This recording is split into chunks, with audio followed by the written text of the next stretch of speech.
Good morning, friends. This is Abhishek Srivastava. Today I will discuss about transportation of gases. ना ये हमारा लगभग second last topic है respiratory system का। इससे पहले हम लोगों ने रेस्पिरेटरी सिस्टम के लगभग सारे पार्ट्स देख लिए हैं। आप डीएनए एकेडमी के यूट्यूब चैनल पर जाएंगे, आपको सारे वीडियोस वहाँ पर कॉमुलेटिव फॉर्म में मिलेंगे। आप एक एक करके वीडियोस को ध्यान से देखेंगे, पढ़ेंगे और आप फिर क्वेश्चंस लगाएंगे। Okay, so let's start. हम लोग आज ट्रांसपोर्टेशन ऑफ गैसेस। तो देखो, हमारे पास दो प्रिंसिपल गैसेस हैं कौन से। एक जो है वो हमारा CO2 है और दूसरा हमारा क्या है, O2 है। ठीक है ना। हम क्या देख रहे हैं, transportation of gases, transport of gases ना। सो हमारे पास ऑक्सीजन है। तो अब देखो, आप जब ऑक्सीजन की बात करेंगे तो आप ध्यान देंगे ऑक्सीजन की ट्रांसपोर्टेशन जो होती है वो दो तरीके से हो सकती है। ठीक है ना। एक तो ये हीमोग्लोबिन के फॉर्म में मूव कर सकते हैं, ठीक है ना, यानी हीमोग्लोबिन के साथ अटैच होकर के ये मूव कर सकते हैं। और दूसरा ये डिसॉल्व फॉर्म में मूव कर सकते हैं। डिसॉल्व फॉर्म में, डिसॉल्व का मतलब क्या होता है, प्लाज्मा के साथ मिलकर के। ठीक है ना।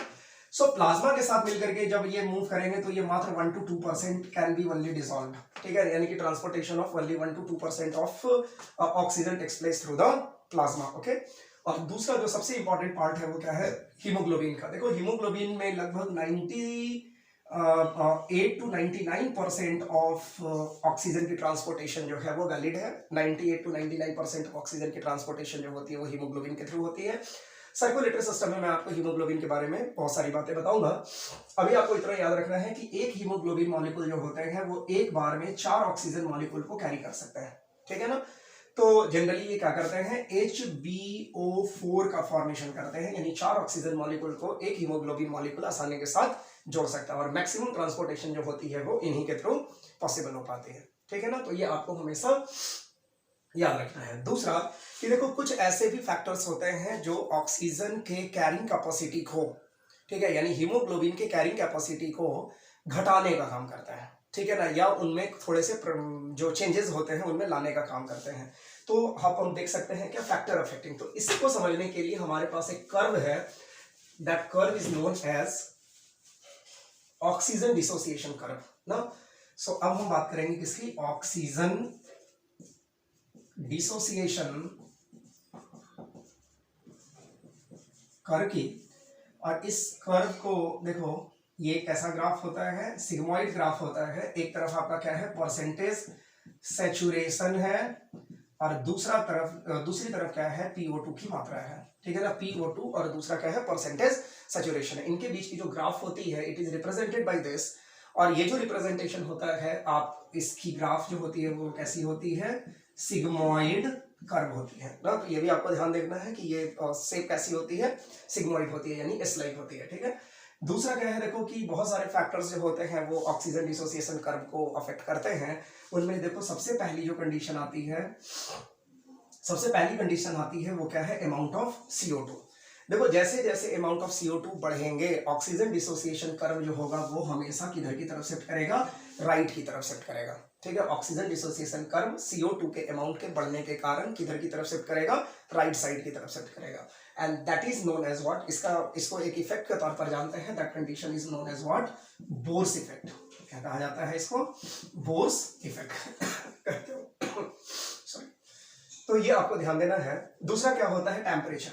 देखो, व्हेन टेम्परेचर इज इंक्रीजेस, जैसे जैसे टेम्परेचर बढ़ेगा, सिग्मॉइड कर्व जो होगी वो ऑक्सीजन डिसोसिएशन कर्व जो होगा वो राइट साइड में शिफ्ट करेगा। देखो, इसके पीछे का सबसे बड़ा रीजन ये है कि ऑक्सीजन और हीमोग्लोबिन के बीच की जो बॉन्डिंग होती है ये कोऑपरेटिव बॉन्डिंग होती है, कोऑपरेटिव बाइंडिंग होती है। और दूसरा कि it is a kind of covalent bond.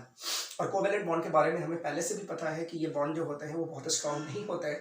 सो जैसे ही टेम्परेचर बढ़ेंगे, there is a breakdown of bond takes place, there is a dissociation takes place, और जिसके कारण शिफ्टिंग जो होगी ग्राफ की वो किधर हो जाएगी, राइट में। तीसरी जो बात आती है वो क्या है, पीएच को लेकर के।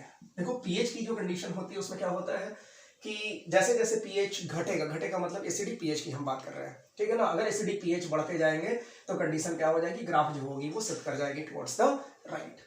तो इस तरीके से 3 मेथड्स हैं, जिसमें सबसे इंपॉर्टेंट पार्ट जो है वो CO2 के बढ़ने की प्रक्रिया का है। CO2 के बढ़ने से क्या हो जाएंगे, ऑक्सीजन डिसोसिएशन कर्व जो होगा वो राइट साइड में शिफ्ट करेगा, and that is known as Bohr's effect. इसको याद रखना है, that is known as Bohr's effect. ठीक है ना। तो इस तरीके से हमने ऑक्सीजन डिसोसिएशन कर्व के बारे में बात की। अब हम बात करते हैं क्या, कार्बन डाइऑक्साइड के ट्रांसपोर्टेशन को लेकर के। Transportation of CO2। Transportation of CO2। देखो इसमें तीन चीजें हैं। पहला जो होता है वो तो एज यूजुअल डिसॉल्व फॉर्म में होता है, यानी कि थ्रू प्लाज्मा, और इसकी मात्रा कितनी होती है, मात्र 7%। दूसरी जो पार्ट होती है वो आती है क्या, कार्बिनो हीमोग्लोबिन के फॉर्म में, कार्बिनो हीमोग्लोबिन के फॉर्म में। और तीसरा जो होता है वो क्या होता है, बाई कार्बोनेट आयन के फॉर्म में। ये 7% होते हैं, ये 23% होते हैं, और ये 70% होते हैं ना।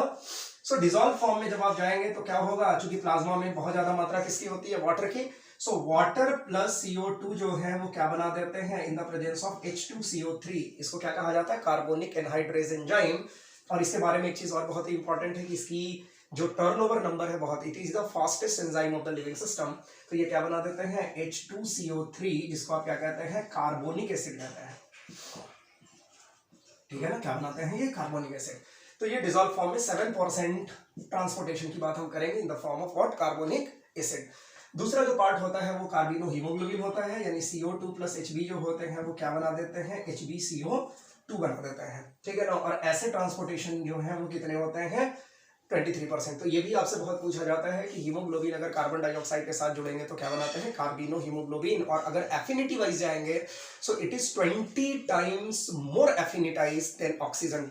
ठीक है ना, यानी कि ऑक्सीजन भी है सिस्टम में और कार्बन डाइऑक्साइड भी है, तो हीमोग्लोबिन सबसे पहले किसके साथ एसोसिएट करेगा, 20 टाइम फास्टर करेगा to the carbamino haemoglobin, to the carbon dioxide to form carbamino haemoglobin. और तीसरा जो पार्ट होता है ये क्या है, बाइकार्बोनेट आयंस के फॉर्म में, विच इज अबाउट 70%। और देखो बाइकार्बोनेट आयन के ट्रांसपोर्टेशन को समझने के लिए एक इफेक्ट की बात हम करेंगे, बहुत इंपॉर्टेंट है, जिसको आप कहते हो हमबर्गर फेनोमेना, हमबर्गर इफेक्ट कहते हो, या इसी को कहा जाता है chloride bicarbonate, chloride bicarbonate shift.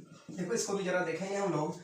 ये आपका एक सिस्टम बना हुआ है, ध्यान देना, ये एक सिस्टम बना हुआ है। इसमें ये आपका क्या है, आरबीसी है, ये पार्ट किसका हो गया, आरबीसी का है, ये पार्ट किसका है, प्लाज्मा का है, और ये क्या है आपका सेल है।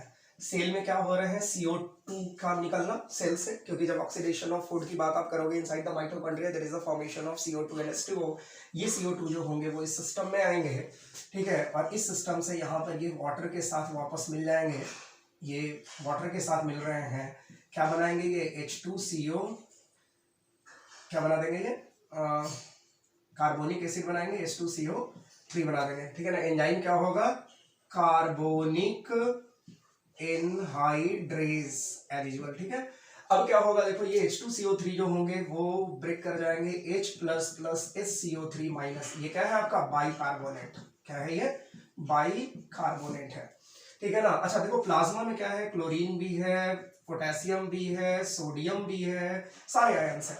अब ये जो HCO3 माइनस आयन होता है ये मूव करता हुआ कहाँ पहुंच जाएगा, to the system of plasma. अब चूंकि माइनस चार्ज वाले जो कार्बोनेट आयन है, बाइकार्बोनेट आयन है, वो शिफ्ट कर रहे हैं कहाँ, प्लाज्मा में, तो अंदर यानी आरबीसी में क्या हो जाएगा, नेगेटिव चार्ज की लैकिंग हो जाएगी, नेगेटिव चार्ज कम हो जाएंगे, तो उसको फुलफिल करने के लिए Cl माइनस आयन जो होगा वो मूव कर जाएगा टुवर्ड्स द आरबीसी। और आरबीसी में जैसे ही मूव करेगा, ये क्या है H है ना, तो ये क्या बना देंगे H प्लस और Cl minus is equal to क्या बना देंगे, ये HCl बना देंगे। और अंदर में, और देखो बाहर में क्या हो जाएगा, ये सोडियम आयन है ना, और ये HCO3 जब बाहर आ जाएगा तो ये क्या बना देगा, NaHCO3। अब देखो NaHCO3 यानी सोडियम बाइकार्बोनेट, और ये जो है आपका HCl, तो HCl जो है वो क्या है, स्ट्रॉन्ग एसिड है, और ये क्या है, स्ट्रॉन्ग बेस है, तो दोनों क्या कर देंगे, अपने आप को न्यूट्रलाइज कर देंगे। ठीक है, इसलिए कोई इफेक्ट एज यूजुअल नहीं पड़ती, और इस तरीके से ट्रांसपोर्टेशन के कंडीशंस अवेलेबल होते हैं। चलो मैं एक बार फिर से बता दे रहा हूँ, सेल जो CO2 को रिलीज करता है वो सीधे कहाँ पहुंचता है, आरबीसी के पास। आरबीसी के साथ, आरबीसी के अंदर क्या होता है, वाटर के साथ ये सेल, ये जो CO2 होते हैं, जो सेलुलर CO2 होते हैं, वो मिल करके क्या बनाते हैं, H2CO3 in the presence of in the presence of carbonic anhydrase enzyme. और उसके बाद क्या होता है, H2CO3 जो कार्बोनिक एसिड है वो ब्रेक कर जाता है H प्लस और HCO3 माइनस आयन में। HCO3 माइनस आयन का मतलब क्या हो गया, बाइकार्बोनेट आयन। अब ये बाइकार्बोनेट आयन जो होंगे वो आरबीसी से शिफ्ट कर जाएंगे, डिफ्यूज कर जाएंगे to the system of plasma, जिसके कारण आरबीसी में नेगेटिव चार्ज की कमी आने लगेगी। उसको फुलफिल करने के लिए Cl माइनस जो होंगे which is present inside the plasma earlier, वो मूव करते हुए कहाँ पहुंच जाएंगे, आरबीसी में। और इस तरीके से क्या होंगे, चार्ज की बैलेंसिंग होगी। यहाँ पर देखो प्लाज्मा में चूंकि Na+ है, K+ है, HCO3 आपस में मिलकर के क्या बना देंगे, NaHCO3 या KHCO3, और अंदर में क्या हो जाएगा, H+ आयन पहले से मौजूद है Cl के साथ मिलकर के HCl, चूंकि एक तरफ स्ट्रॉन्ग बेस है दूसरी तरफ स्ट्रॉन्ग एसिड है, इस तरीके से ये क्या करेंगे, ओवरऑल पीएच को मेंटेन कर लेंगे। ठीक है ना, ये वाली बात आपको बुक में नहीं मिलेगी। और इस तरीके से